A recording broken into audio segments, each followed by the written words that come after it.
채우고 싶은 것이 있습니까? 좋은 음식으로 배를 채우고 통장의 잔고를 채우고 싶은 것. 그것이 우리네 인생의 한 부분이죠. 또 뭔가 비우고 싶은 것이 있습니까?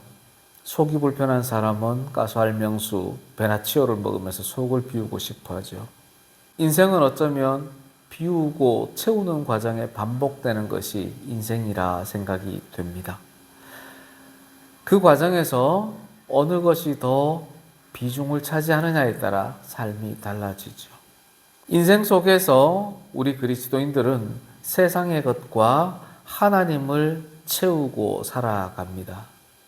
그리스도인이라고 말하면서 하나님이 인생 가운데 채워지지 않은 사람은 아무도 없습니다. 다만 세상의 것과 하나님이 그 비중이 다를 뿐이죠. 그런데 참 신기한 것이 있습니다. 우리가 양팔저울을 재어보면 그 차이를 확연히 느낍니다. 양팔저울 아시죠? 이렇게. 이 양팔저울은 좀 특이합니다. 하나님과 세상을 채우는데 이게 신기하게 이 양팔저울은 하나님보다 세상이 조금이라도 더 비중을 차지하면 이렇게 기우는 정도가 아닙니다.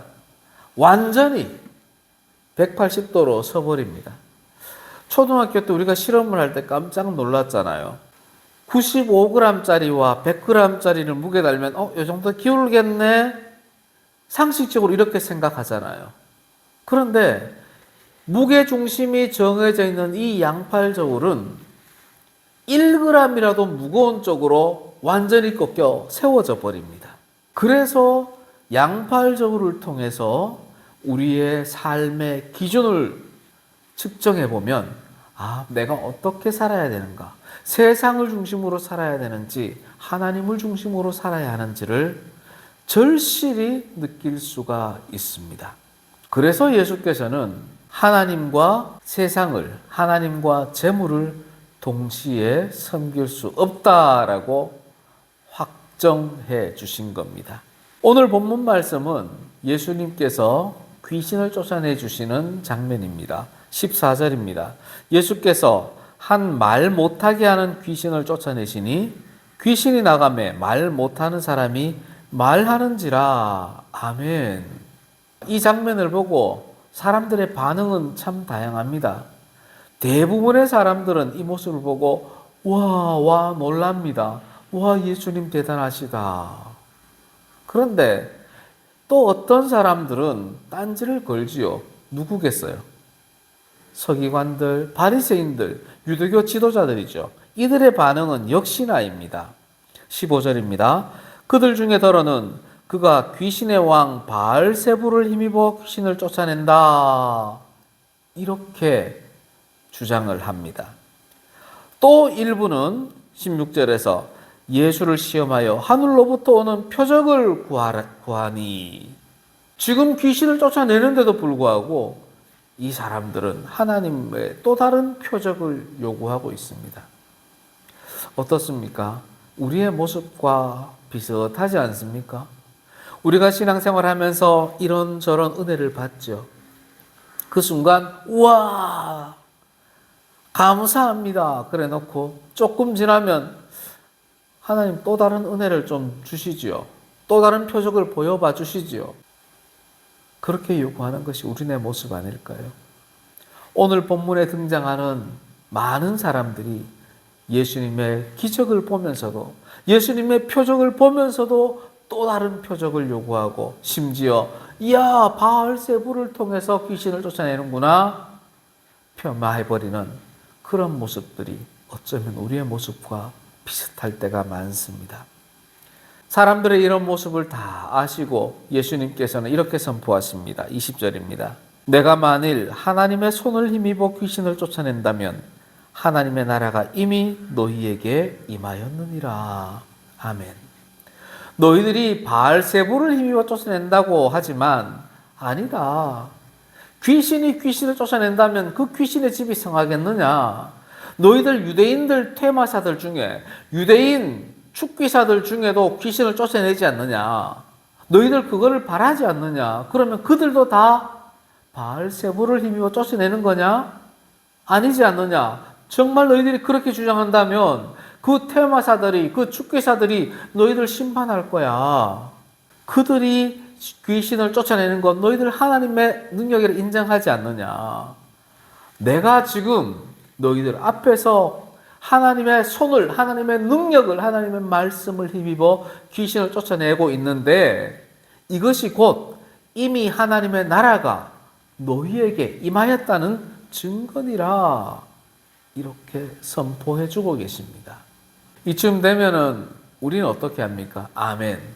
불쌍한 저희들을 용서하시고 어리석은 저희들을 용서하시고 믿음을 주시옵소서 이렇게 할 텐데 이 유대인들은 그러지를 못하는 겁니다. 예수님께서는 덧붙여서 말씀해 주십니다. 24절입니다. 더러운 귀신이 사람에게서 나갔을 때에 물 없는 곳으로 다니며 쉬기를 구하되 얻지 못하고 이에 이르되 내가 나온 내 집으로 돌아가리라 하고.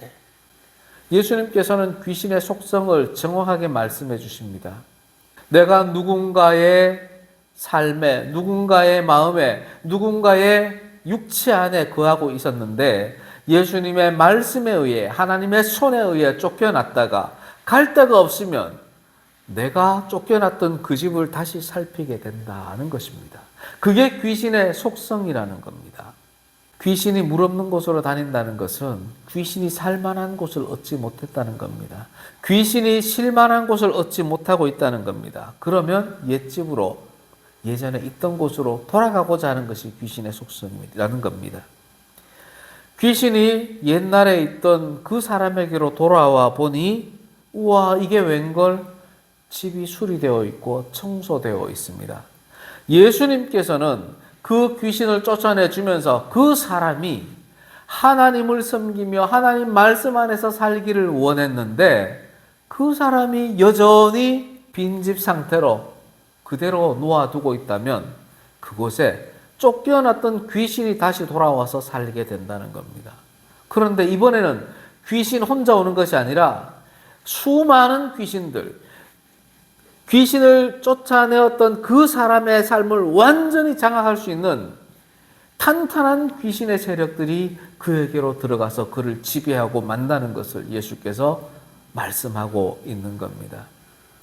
우리는 이 말씀 속에서 경각심을 가져야 합니다. 세상 사람들은 귀신에게 얽매여 살지요. 세상에 얽매여 살잖아요. 사탄의 세력에 얽매여 살잖아요. 그러니 자기가 사탄에 얽매여 살고 있는지조차 모르고 삽니다. 그런데 우리 그리스도인들은 그렇지 않잖아요. 세상에 사탄의 세력에 얽매여 살다가 그 사탄의 세력을 물리치고 하나님의 은혜를 누리고 살았던 체험이 있잖아요.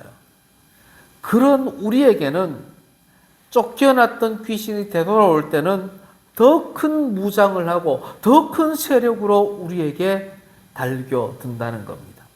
그러니 우리 그리스도인들은 저 세상 사람들보다 더 위험한 상황에 처해질 수 있다는 겁니다.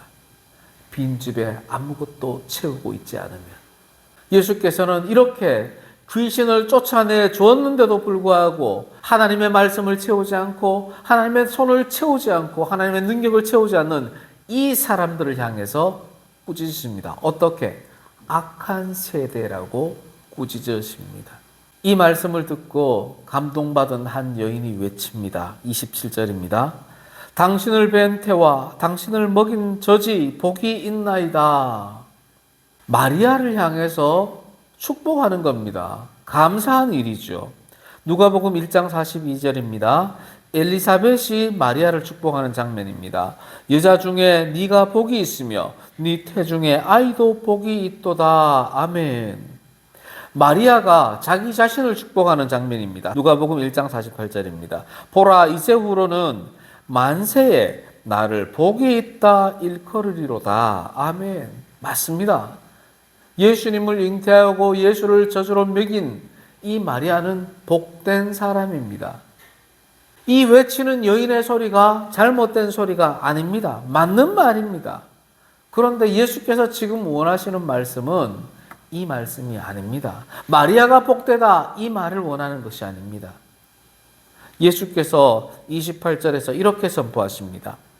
오히려 하나님의 말씀을 듣고 지키는 자가 복이 있느니라. 아멘.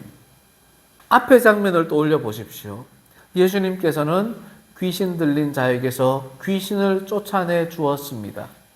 예수님께서는 이 귀신을 쫓아내준 사람의 마음 속에, 삶 속에 하나님의 손이, 하나님의 말씀이 가득히 채워지기를 바라는 것이었습니다.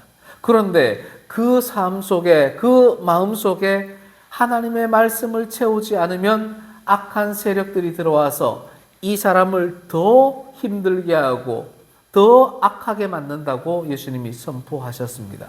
그러면서 하시는 말씀이 복 있는 사람은 하나님의 말씀을 듣고 지키는 자라라고 선포하십니다. 무슨 뜻이겠습니까? 세상의 것 악한 세력을 비워내고 그 안에 하나님의 말씀으로 채우는 자가 복이 있다. 너희 성도들은 그렇게 살아야 한다라고 지금 선포해 주시는 겁니다. 빈집은 결코 빈집으로 남아있지 않습니다. 경기가 어려울 때 임대하려는 사무실이 비어있는 상태를 공실 상태라고 하죠. 공실 상태가 이어질 때가 참 많죠. 하지만 영적 공실 상태는 없습니다. 우리의 영이 비어 있으면 그 빈 영에 누가 침투한다고요? 사탄의 세력이 침투합니다. 그것이 사탄의 본연의 임무입니다. 사탄이 침투하기 전에 하나님의 말씀을 채워야 하는 겁니다. 사랑하는 성도 여러분, 우리 속에 있는 사탄의 세력들을 비우고 싶지요. 비우는 방법이 크게 두 가지가 있습니다. 첫째는 악한 세력 그 자체를 비우는 겁니다. 말씀의 능력으로, 하나님의 능력으로 비워 주시옵소서라고 간구하는 겁니다. 내가 선하게 살아가는 겁니다. 또 하나의 방법은 채우는 겁니다. 악한 것을 비워내기 위해서 악한 것을 채우면 안 되죠. 악한 사탄을 비워내기 위해서는 선한 하나님의 말씀을 채우면 비워집니다. 악한 것이 비워집니다.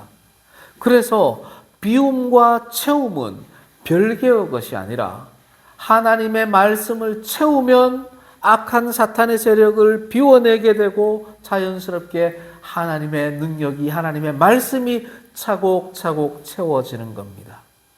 그러면 우리 삶이 하나님이 기뻐하시는 삶으로 한 걸음 한 걸음 나아가게 되는 것입니다. 사랑하는 성도 여러분, 비웁시다. 사탄의 세력, 악한 생각, 악행들을 비웁시다. 하나님의 말씀을 채웁시다. 채우는 것이 곧 비우는 것이고 하나님께로 나아가는 길이요. 하나님께서 원하시는 것입니다. 오히려 하나님의 말씀을 듣고 지키는 자가 복이 있느니라. 아멘.